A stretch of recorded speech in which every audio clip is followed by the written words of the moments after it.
qual o lugar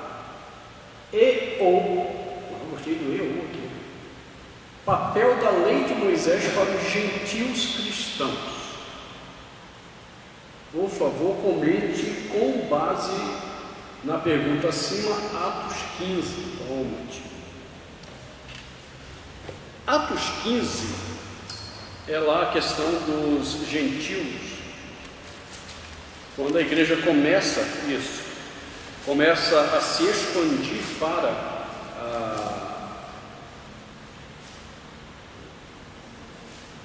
o mundo, né? Atos 1:8 diz: serei minhas testemunhas, tanto em Jerusalém, como na Judéia, Samaria, até os confins da terra.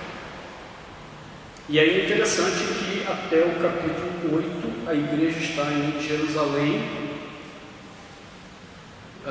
e Samaria. Depois do 8 ela vai para a Judéia, e a partir do 15 os confins da terra. É quando começa a expansão da igreja para os confins da terra, que é quando os gentios são incluídos.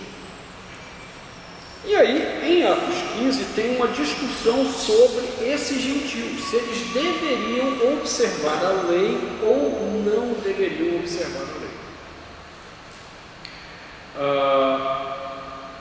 Observe que no versículo 5 do capítulo 15, diz assim: que insurgiram-se, entretanto, alguns da seita dos fariseus, que haviam crido, dizendo: é necessário circuncidá-los e determinar-lhes que observem a lei de Moisés. Então eles se reúnem para discutir essa questão, e o parecer da igreja, versículo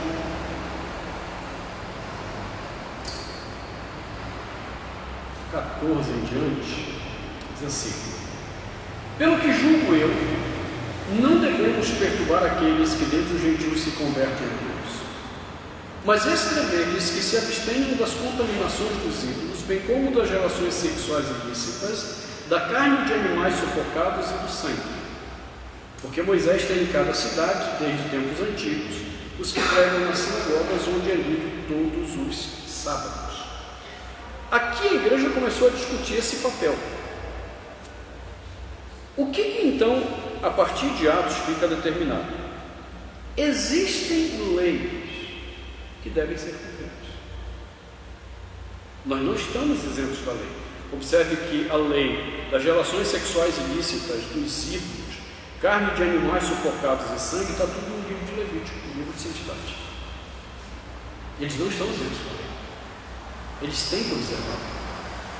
Agora, o que o grupo de fariseus lá, convertidos, porque quando diz assim, da seita dos fariseus, era um grupo que tinha na época do Novo Testamento, chamado judaizantes, que queriam impor a lei como forma de salvação também. Eles entendiam que Jesus era o Messias, então eles tinham que crer que Jesus era o Messias, mas que isso não os desobrigava a guardar a lei para que eles fossem salvos. E as leis salvíficas na concepção judaica é guardar o sábado, o dia do sábado mesmo, e praticar a circuncisão. Nesse sentido, eles estão dizendo, não, como lei salvífica, não há necessidade de se guardar nada disso. Porque elas não têm mais poder de salvação. Então, o cristão deve guardar a lei? Sim, ele deve guardar a lei. O texto está exatamente dizendo isso.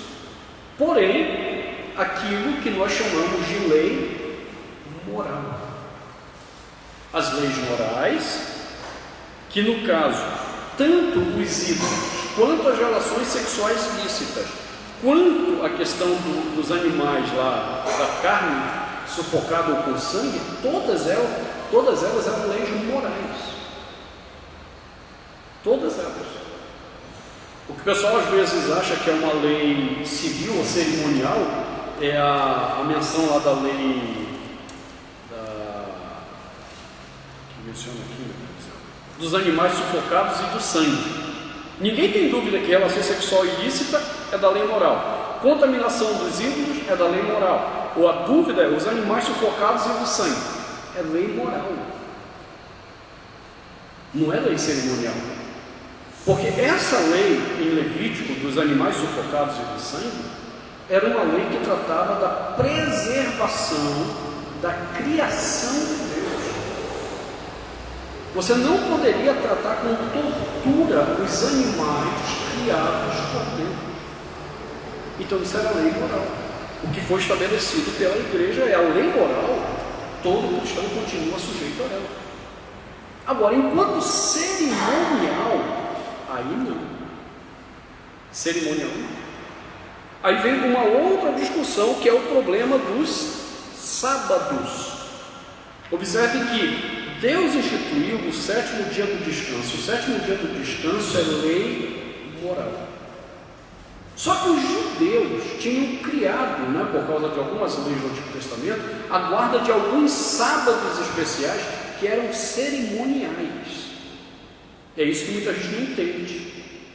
Quando se fala do dia do Senhor ou do sábado, o dia do descanso, é lei moral. Mas quando se fala dos sábados no plural, eram os rituais especiais que se faziam.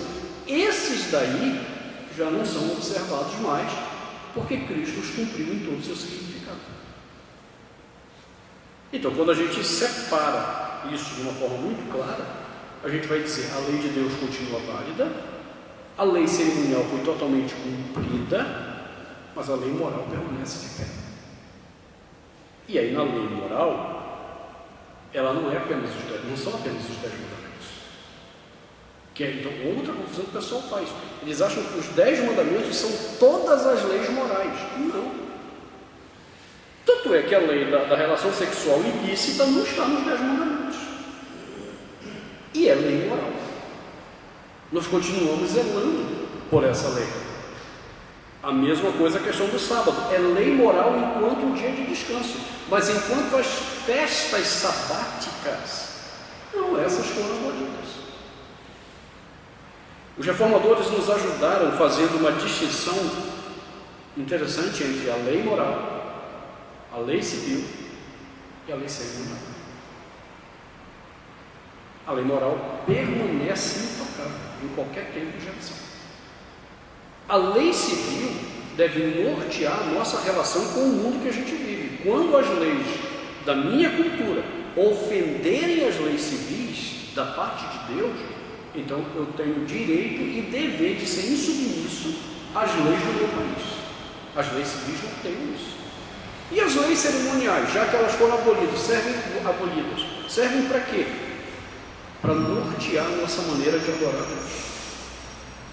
Ainda que os ritos que elas prescreviam tenham sido abolidos, o princípio que envolve, ou os princípios que envolvem as leis cerimoniais continuam totalmente válidos. A lei cerimonial, por exemplo, ela prescreve a ideia da exaltação a Deus e o tempo de confissão. De onde que a gente tira isso na liturgia? Tempo de confissão. Da lei cerimonial. Só que nós não a praticamos como eles a praticavam, porque Cristo já aboliu a forma, não a essência. A essência continua. Então, Atos 15 tem a ver exatamente com esse debate em que a lei moral é aplicada. Vai sim cumprir a lei moral. Você não está isento disso, não. O que os judeus lá queriam, quando eles falam a lei de Moisés, era o problema cerimonial. Depois Paulo vai discutir isso lá em Gálatas de novo. Paulo vai voltar a esse mesmo assunto em Colossenses e fica bem claro que a discussão é a lei cerimonial. Ok? Alguma dúvida aí sobre isso? Meu Deus, está esclarecido.